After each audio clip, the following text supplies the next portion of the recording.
Tamang hello hello hello के छौ ठिक छ हौ सोल्टी कतै हिँड्नु भयो हो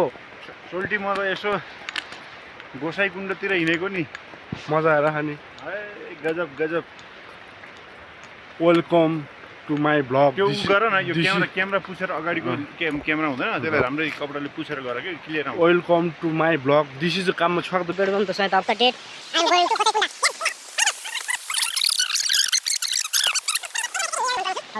र मैले आफूले मन पराए सँगसँगै एउटा हाम्रो गोल्चे भाइलाई पनि अलिकति हिँडौँ भाइ यात्रा गरौँ जिन्दगीमा मरिरहनु के छ र होइन प्रकृतिको काखमा जाउँ रमाउँ यसो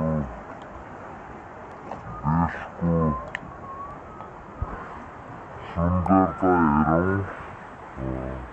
होइन भनेर चाहिँ मैले उक्साएँ तलबाट उक्साइसकेपछि अनि उसलाई पनि हो कि त भन्ने लागेछ लागिसकेपछि ल त भनेर घ्याँच्दै आँटेर केटा चाहिँ जे होस् अहिले हिँडिरहेछ ल पुरा भिडियो म युट्युब च्यानलमा हाल्छु तपाईँहरू पनि पछि हेर्दै गर्नु होला बाटोमा जे भयो जहाँ के भयो सबैलाई हामी देखाउँछौँ होइन देखाउँछौँ होइन हाम्रो अगाडि सर हिँड्दै हुनुहुन्छ हामी टोटल 3 जना छौँ यो पानी खान मिल्छ हेर्नु पानी यो पानी खान ल welcome to the good night होइन वेलकम टु गुड नाइट के भइरहेछ बुढो भन के भइरहेछ बिन्दास भइरहेछ म त चाहिँ आयो ढाड चाहिँ सड्किगयो बट्टा मेरो त सड्किन बट्टा किन मेरो त पड्क्यो बट्टा हावा कुरो गर्ने होइन है पड्क्यो अब हामी कति यात्रा गर्दाखेरि ठ्याक्कै गोसो गर्नु पुग्छ अब हामी लगभग 2 घन्टा 2 घन्टा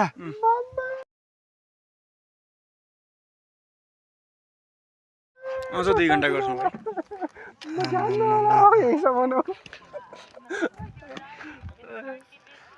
बल चाहिँ भ्यू चाहिँ मजा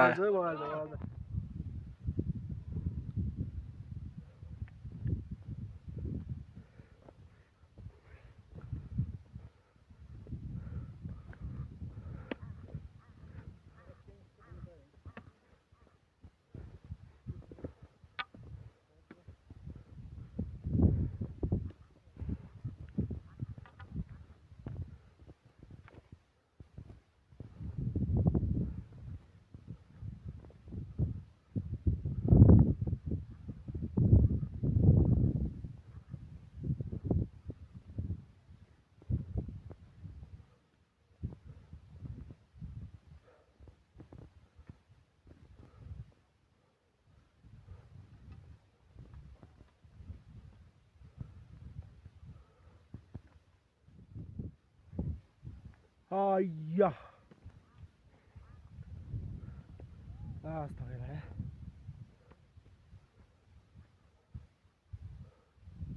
कस्तो लाग्यो जोइ अनि यताको यात्रा कस्तो लाग्यो बाबाले हामी त धेरै रमाइलो लाग्यो आउने बेला धेरै थकित अनि एकदम डिमोटिभेटेड थियौँ अब हामी गोसाइकुण्डबाट फर्क्यो होइन त फर्क्यौँ अब हामी बिस्तारै फर्किन्छौँ कहाँसम्म पुग्छौँ ल भ्यू यही हो है गोसाइकुण्डको है कर्न सर अनि के हो यता आउनु त अनि गोसाइकुण्डको यात्रा कस्तो लाग्यो गोसाइकुण्डको यात्रा गजब लाग्यो हिजो राति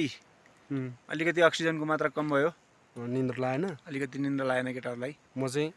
तिमी चाहिँ अलिकति एक प्याक लगाएर मस्त सुत्यौ होइन अनि यो हामी अहिले देखिरहेको यो पछाडि हाम्रो भैरव कुण्ड हो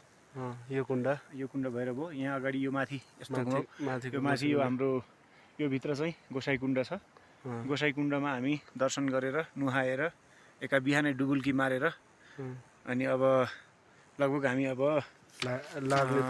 गोसाइकुण्डको यात्रा पुरा गरेर फर्किँदैछौँ ल यता पनि हिमाल छ होइन अब त्यसको विषयमा बोल्नु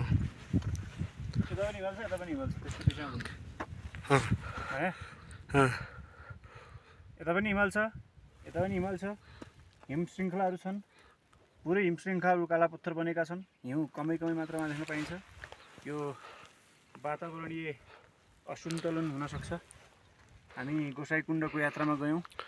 गोसाइकुण्डको यात्रा सकेपछि हामी सूर्यकुण्डसम्म पुग्यौँ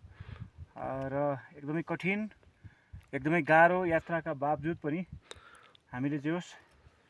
आनन्ददायी र रोमाञ्चक हामी कतिजनाले यात्रा पार गयौँ। हामी मात्र 3 जना थियौँ। एकजना हाम्रो